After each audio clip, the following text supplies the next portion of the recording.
1/2 cup கடலைப்பருப்பை நல்லா கழுவி pressure குக்கரில் போட்டு 8லேருந்து 10 விசில் நல்லா குழைவாக வேக வச்சு மசிச்சு இங்கே எடுத்து வச்சுருக்கேன். இப்போ நம்ம வந்து சக்க பிரதமனுக்கு வரட்ட ஆரம்பிச்சிடலாம்.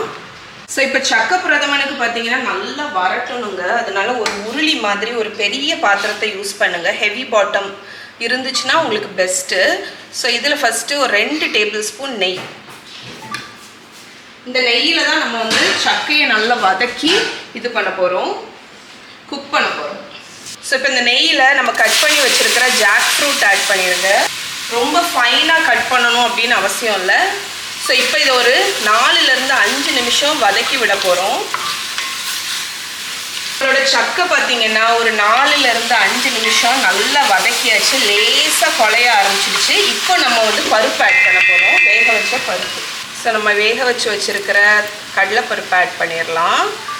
இப்போ கடலைப்பருப்பை சேர்த்துட்டு இதை 2த்தையுமே சேர்த்து ஒரு 15 to 20 நிமிஷம் குக் பண்ண போகிறோம். ஸோ இது நல்லா அந்த தண்ணியெல்லாம் வற்றி வரும். அந்த டைமில் நம்ம கடலைப்பருப்பும் நல்ல ரோஸ்டாக இருக்கும், இந்த சக்கா இதுவும் வந்து நல்லா குழஞ்சிருக்கும், நல்லா வெந்து குழஞ்சி வரும். அதுக்கப்புறம் தான் நம்ம ஜாகரி ஆட் பண்ண போகிறோம். ஸோ நம்மளோட ஜாக் ஃப்ரூட்டும் பருப்பும் சேர்த்து நல்லா மிக்ஸ் பண்ணி அது நல்லா திக்காகி வருது பாருங்கள். இந்த டைமில் நம்ம வந்து ஜாகரி வந்து ஆட் பண்ண போகிறோம். இப்போ பவுடர் பண்ணி வச்சுருக்கிற ஜாகரி இப்போ மார்க்கெட்டில் அவைலபிளாக இருக்குது. நல்ல டார்க் கலரில் உள்ள ஜாகரி யூஸ் பண்ணுங்கள். ஸோ அதுதான் உங்களுக்கு வந்து கலர் வந்து கொடுக்கும். அண்ட் இது வந்து கம்ப்ளீட்லி உங்களோட டேஸ்ட்டுக்கு தான். நீங்கள் எவ்வளோ இனிப்பு வேணுமோ அதுக்கு தக்கன நீங்கள் ஆட் பண்ணிக்கலாம். ஸோ சம்டைம்ஸ் ஜாக் ஃப்ரூட் வந்து ரொம்ப இனிப்பாக இருக்கும், அப்போ நீங்கள் இதை குறைச்சிக்கலாம். இல்லாட்டி உங்களுக்கு கொஞ்சம் ஜாஸ்தி இனிப்பாட்டு வேணும் அப்படின்னா நீங்கள் கூட்டிக்கலாம். ஸோ இந்த டார்க் ஜாகரி நான் ஏன் சொன்னேன்னு பார்த்தீங்கன்னா, இந்த கலரை பார்த்தீங்களா? ஸோ அந்த டார்க் கலர் நல்லா அந்த மொலாசஸ் கூட உள்ள ஜாகரி நீங்கள் ஆட் பண்ணாதான், அதோட நேம் ஆக்சுவலி எப்படி சொல்லுவாங்கன்னு தெரியல, பட் அந்த மாதிரி ஜாகரி ஆட் பண்ணால் தான் உங்களுக்கு நல்ல டார்க் கலர் கிடைக்கும். ஜாகரி ஆட் பண்ணோன்னே உங்களுக்கு வந்து அது நீர்த்து வர்ற மாதிரி இருக்கும். ஆனால் இந்த ஸ்டேஜில் இருந்து தான் நம்ம இதை வரட்ட போகிறோங்க. எப்படியும் அது வந்து ஒரு 40 மினிட்ஸ் ஆகும். ஸோ டைம் எடுத்து வரட்டணும். ஜாகரி ஆட் பண்ணோன்னே நீங்கள் எல்லா பாயசத்துக்கும் ஜாகரி ஆட் பண்ணக்கூடிய எல்லா பாயசம் பிரதமன் பார்த்தீங்கன்னா நீங்கள் நல்லா வரட்டணும். வரட்ட தான் டேஸ்ட்டு. ஓகே, ஸோ இந்த ஸ்டேஜுக்கு அப்புறம் நீங்கள் டைம் எடுத்து கிண்டணும். அதுக்கு அடுத்து தான் நம்ம ஃபினிஷிங் பண்ண போகிறோம். ஸோ நீங்கள் அந்த வரட்டி முடிச்சதுக்கு அப்புறம் உள்ளது நான் எப்படின்னு காணிக்கிறேன். இந்த வரட்டுற ஸ்டேஜ் தான் உங்களுக்கு டைம் கன்சியூமிங். ஸோ இதை நீங்கள் முந்தின நாளே செஞ்சு கூட வச்சுக்கலாம். பாயசம் நெக்ஸ்ட் டே சர்வ் பண்ணோம் அப்படின்னா நம்ம வரட்டினதில் தேங்காய் பால் மட்டும் கலந்து விட்டாலே போதும். அந்த கேஷ்யூ நட்லாம் தாளித்து அந்த டைமில் நீங்கள் பண்ணிக்கலாம். இந்த வரட்டுறதை வந்து முந்தின நாளே நீங்கள் வரட்டி டப்பாவில் போட்டு ஃப்ரிட்ஜில் வச்சுக்கலாம். ஸோ இப்போ இதை நல்லா கிண்டி கொடுத்துட்டே இருங்க. இடையில கிண்டி கொடுக்கணும், இல்லாட்டி அடி பிடிச்சிடும். ஸோ எந்த அளவுக்கு இதை வரட்டணுங்கிறத உங்களுக்கு நான் வந்து காணிக்கிறேன். ஓகே ஃப்ரெண்ட்ஸ், ஸோ இந்த வரட்டுற ப்ராசஸில் பார்த்தீங்கன்னா நல்ல ஒரு பரந்த பாத்திரம் எடுத்திங்கன்னா பெட்டர். அதுவும் இந்த மாதிரி உருளி மாதிரி ஹெவி பாட்டம் இருந்துச்சுன்னா இன்னும் பெட்டர். ஏன்னா இந்த ப்ராசஸ் வந்து ஃபாஸ்ட்டாக முடியும். நீங்கள் குட்டி பாத்திரம் எடுத்திங்கன்னா அது ரொம்ப நேரம் ஆகும். அதனால் பரந்த பாத்திரமாக எடுத்துக்கோங்க. அண்ட் கிண்டிக்கிட்டே இருக்கணுங்க. இடையில ஒரு 1 மினிட் ஒருக்காவது கிண்டணும். ஏன்னா இல்லாட்டி அடியில் அடி பிடிச்சிருச்சுன்னா லைட்டாக அடி பிடிச்சா கூட உங்களுக்கு வந்து அந்த ஃப்ளேவர் வந்து பிரதமனில் இறங்கிடும். ஓகே, ஸோ இது வந்து நல்லா திக்காகி வரும். அந்த ஸ்டேஜில் நம்ம நெய் ஆட் பண்ணி வரட்ட போகிறோம். நம்மளோட சக்கை வரட்டி ஜாகரி சேர்த்துட்டு திக்காக ஆரம்பிச்சிருச்சு பாருங்கள். பட் ஸ்டில் இன்னும் ரெடி ஆகலை. ஏன்னா இந்த ஸ்டேஜில் நீங்கள் ஒரு 3லேருந்து 4 டேபிள் ஸ்பூன் நெய் ஊற்றி நம்ம வரட்ட போகிறோம். ஸோ இந்த ஸ்டேஜ் வந்தோன்னு ஸோ நம்ம நெய் வச்சுருக்கோம்ல, அதில் கொஞ்சமாக விடுங்க. விட்டு நல்லா வரட்ட போகிறோம். ஓகே, ஸோ இது அப்படியே கலரெல்லாம் டார்க் ஆகி நல்ல ஜாமை விட, அதாவது ஜாம் கூட இல்லை, ஒரு பேஸ்ட்டை விட திக்காட்டு வரணும். அந்த அளவுக்கு இதை நல்ல இந்த ஹீட்டில் வரட்டும் போது தான் அதோட டேஸ்ட் வந்து என்ஹான்ஸ் ஆகும். ஆக்சுவலி என்னென்னா இந்த ஸ்டேஜ்லேயே சில பேர் தேங்காய் பால் ஊற்றிடுவாங்க. பட் நெக்ஸ்ட் லெவலுக்கு நீங்கள் எடுத்துகிட்டு போகணும், அந்த டீப்பான ஒரு ஃப்ளேவர் வேணும்னா இந்த ஜாகரியை நல்லா வரட்டணும். ஸோ ஜாகரி கேரமலைஸ் ஆகும்போது உங்களுக்கு அந்த பாயசத்தில் நல்ல டேஸ்ட் கிடைக்கும். ஸோ இது என்னோட சின்ன டிப்பு தான். உங்கள் இஷ்டம், நீங்கள் இந்த ஸ்டேஜ்லேயே தேங்காய் பால் ஆட் பண்ணி ஃபினிஷ் பண்ணிடலாம். ஆனால் அதை வரட்ட தான் டேஸ்ட். எப்படி சக்கை வரட்டி நம்ம வரட்டி எடுப்போம் அந்த மாதிரி வரட்ட உங்களுக்கு அடை பிரதமனோ சரி, சக்க பிரதமன் எல்லா பிரதமனுமே டேஸ்ட் கூடும். ஓகே, ஸோ நெய் ஊற்றி நல்லா வரட்டுங்க. ஓகே ஃப்ரெண்ட்ஸ், ஸோ நம்ம எந்த அளவுக்கு வரட்டணும்னா இந்த அளவுக்கு வரட்டணும். இங்கே பாருங்கள் எப்படி அல்வா மாதிரி திரண்டுட்டு வருது பாருங்கள். நான் நெய் கொஞ்சம் கொஞ்சமாக சேர்த்து இந்த அளவுக்கு நல்லா திரண்டு வரட்டியிருக்கேன். ஸோ இந்த டைம் வந்ததுக்கப்புறம் நீங்கள் அடுப்பை குறைச்சிடலாம்.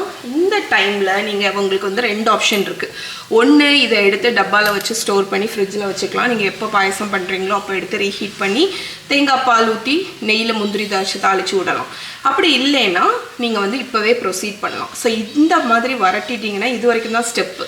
இதுக்கப்புறம் நம்ம தேங்காய் பால் விட்றது எல்லாமே வந்து டைம் கன்சியூமிங் கிடையாது, இது வரைக்கும் தான் டைம் கன்சியூமிங். ஓகே, ஸோ இந்த அளவுக்கு நல்லா வரட்டிடுங்க.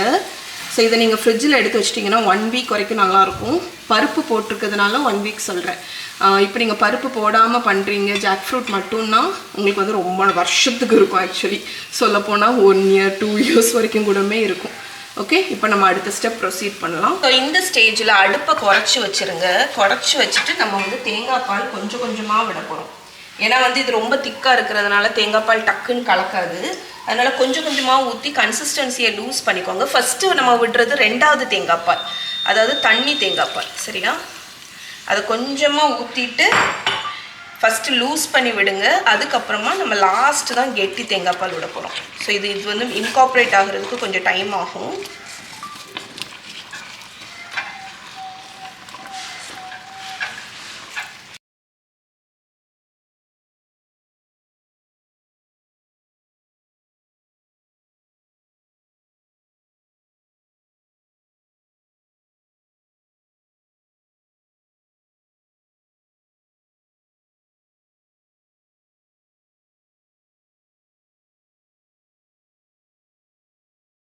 ஓகே, நம்ம 2வது பால் ஆட் பண்ணி நல்லா மிக்ஸ் பண்ணி விட்டுட்டு அது ஒரு கொதி கொண்டு வந்துடுங்க.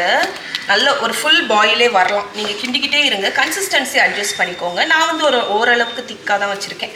ஏன்னா நம்ம 1வது பால் ஆட் பண்ணிவிட்டு நம்ம இதை வந்து கொதிக்க விட மாட்டோம், லேசாக மிக்ஸ் பண்ணி அணைச்சிருவோம். அதனால 2வது பால் ஆட் பண்ணி கன்சிஸ்டன்சி அட்ஜஸ்ட் பண்ணி லேசாக அது நல்லா ஹீட் ஆகட்டும். ஓகே, ஸோ இப்போ உங்களுக்கு கொதிக்கிறது தெரியுதா? இந்த ஸ்டேஜில் அடுப்பை அணைச்சிருங்க.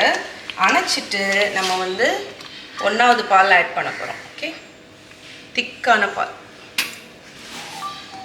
ஸோ இதை ஆட் பண்ணி மிக்ஸ் பண்ணுங்கள். இதை நீங்கள் ஹீட் பண்ணக்கூடாது, இந்த சூட்டுலேயே அது வந்து வார்ம் ஆயிரும். இதை வந்து ஊற்றிட்டு நம்ம கொதிக்க விடக்கூடாது, அதனால தான் அடுப்பு அணைச்சிட்டு ஆட் பண்ணுறோம்.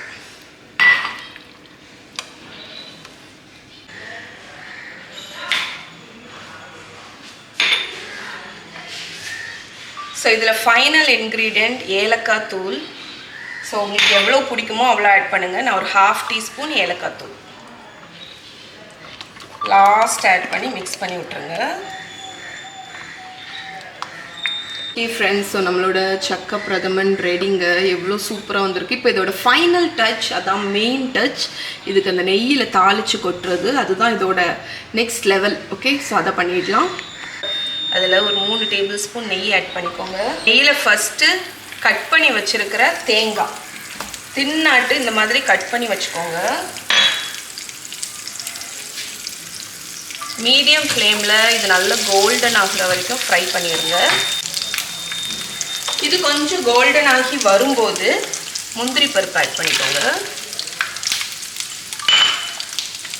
ஸோ இப்போ இந்த முந்திரி பருப்பும் நல்ல பொன்னிறமாக ஆகிற வரைக்கும் ஃப்ரை பண்ணிடலாம். ஸோ முந்திரி பருப்பு நல்லா கோல்டன் ஆகி வருதா, இந்த டைமில் நம்ம வந்து திராட்சை கிஸ்மிஸ் ஆட் பண்ணிடுங்க. ஸோ கிஸ்மிஸ் வந்து டக்குன்னு ஃப்ரை ஆயிரும், அதனால நான் அடுப்பை அணைச்சிட போகிறேன். இந்த ஹீட்லேயே அது வந்து பொங்கி வரும். ஸோ நான் சொன்னேன்னா அந்த எக்ஸ்ட்ரா ஹீட்லேயே உங்களுக்கு வந்து இது நல்லா ஃப்ரை ஆகிடும்னு. ஸோ நம்மளோட முந்திரி திராட்சை தேங்காய் எல்லாமே ஃப்ரை. இதை பாயசத்தில் கலந்துடலாம். ஓகே, நம்மளோட ஃபைனல் டச், நம்ம பொரிச்சு வச்சுருக்கிற அந்த திராட்சை முந்திரி எல்லாத்தையும் நம்ம அடை பிரதமனில் கலந்துடலாம்.